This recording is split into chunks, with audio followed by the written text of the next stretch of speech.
किसान भाइयों, आज हम बात कर लेते हैं लहसुन की फसल में एनपीके 05234 का प्रयोग हमें कब करना चाहिए, किस स्टेज में करना चाहिए और इसके लाभ क्या है, क्या इसकी हानि भी हो सकती है, ये भी जान लेंगे साथ साथ। लेकिन इस वीडियो को स्टार्ट करने से पहले मैं आपको बताना चाहता हूँ कि जितने भी एनपीके खाद हैं जिनका हम स्प्रे करते हैं, ये तभी काम करेंगे जब हमने बेसल डोज में अच्छे से उचित मात्रा में नाइट्रोजन, पोटास, फास्फोरस, सल्फर का प्रयोग किया है।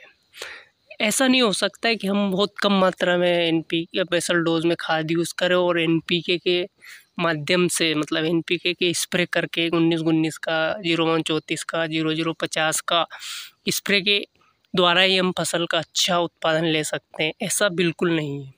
इन सब का बेहतर फ़ायदा तभी होगा जब आप बेसल डोज में अच्छा खाद देंगे, तो ये अपनी की फसल की गुणवत्ता को कुछ हद तक बढ़ा सकते हैं। इनका काम वैसा ही है जैसे कि आपको भूख लगी और आपने एक चिप्स 10-15 ग्राम का चिप्स का पैकेट खा लिया और थोड़ी देर तक आप भूख को भूल गए। इसी तरह से इनका काम होता है। आपको बेसल डोज में तो खाद देना ही है, उसके बिना काम चलने वाला नहीं है। ये बस फौरी तौर पर हमारी फसल में थोड़ी गुणवत्ता, पत्तियों की गुणवत्ता बनाए रखेंगे, पत्तियों में हरेपन बनाए रखेगा और कीटों से लड़ने की थोड़ी बहुत क्षमता उनको प्रदान करेगा। तो हम जान लेते हैं लहसुन की फसल में 05234 का स्प्रे कब करना चाहिए। लहसुन की फसल जब 60 से 65 दिन की हो जाए, मतलब 2 महीने की होने की हो या 2 महीने से थोड़ा ऊपर, 65 दिन की, 60 और 65 दिन की, उस समय हमें लहसुन की फसल में 05234 का स्प्रे कर देना चाहिए। एनपीके 05234 में 52% फास्फोरस और 34% पोटास होता है। यह आप सभी जानते होंगे, नहीं जानते होंगे तो मैंने बता दिया।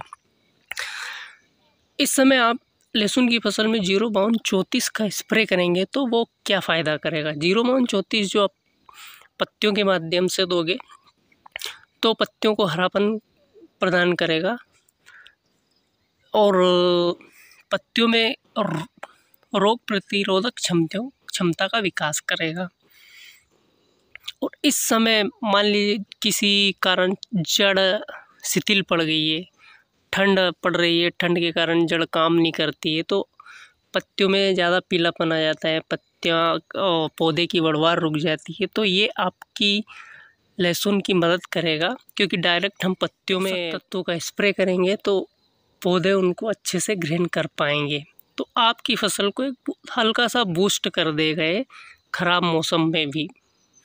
वहाँ से ये पोषक तत्व हम प्रदान कर देंगे, क्योंकि ज़्यादा जाड़ा होता है, ज़्यादा धुंध होती है, तो फसल की जो जड़ होती है वो थोड़ी निष्क्रिय हो जाती है, वो पोषक तत्वों का अपटेक नहीं कर पाती, पोषक तत्वों को पौधे के अंदर ले जा नहीं पाती। तो 05234 इसमें कुछ हेल्प प्रदान कर सकेगा, आपकी पत्तियों के माध्यम से पौधे को भोजन प्रदान कर सकेगा।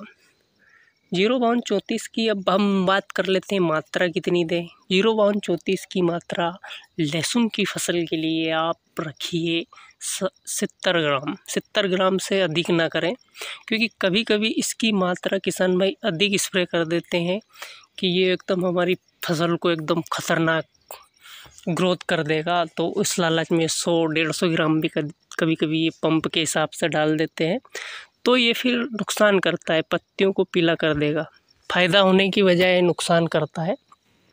तो आप मात्रा उचित रखें और इसका स्प्रे करिए। स्प्रे आपको कब करना है, स्प्रे आपको ओस ख़त्म हो जाने के बाद करना है।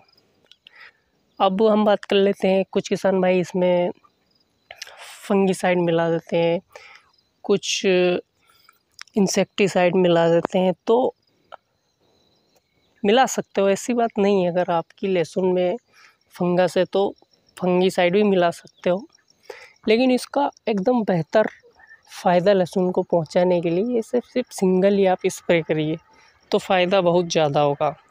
हाँ, अगर आपको कोई माइक्रो न्यूट्रिएंट मिल जाता है तो 05234 में मिलाकर उसे स्प्रे कर सकते हैं आप। मात्रा 30 से 40 ग्राम रखिए, या फिर जो दुकान वाला सजेस्ट करे उस हिसाब से आप इसको स्प्रे कर दीजिए। अक्सर लोगों के मन में भ्रांति होती है कि पत्तियों के माध्यम से हम पोटास और फास्फोरस की पूर्ति पर्याप्त मात्रा में कर सकते हैं। ऐसा बिल्कुल भी नहीं है। ये रिसर्च में भी सिद्ध हो चुका है कि ऐसा बिल्कुल नहीं है कि आप पत्तियों के माध्यम से पोटास फास्फोरस की पूर्ति पूरी मात्रा में कर सकते हैं। कुछ हद तक ये आपको सहायता प्रदान करेगा और आपकी फसल की क्वालिटी और गुणवत्ता बनाए रखेगा। धन्यवाद किसान भाइयों, मुझे इतना झेलने के लिए। वीडियो कैसा लगा? अगर वीडियो अच्छा लगा हो तो हमारे वीडियो को लाइक करें और हमारे चैनल को सब्सक्राइब करें। धन्यवाद।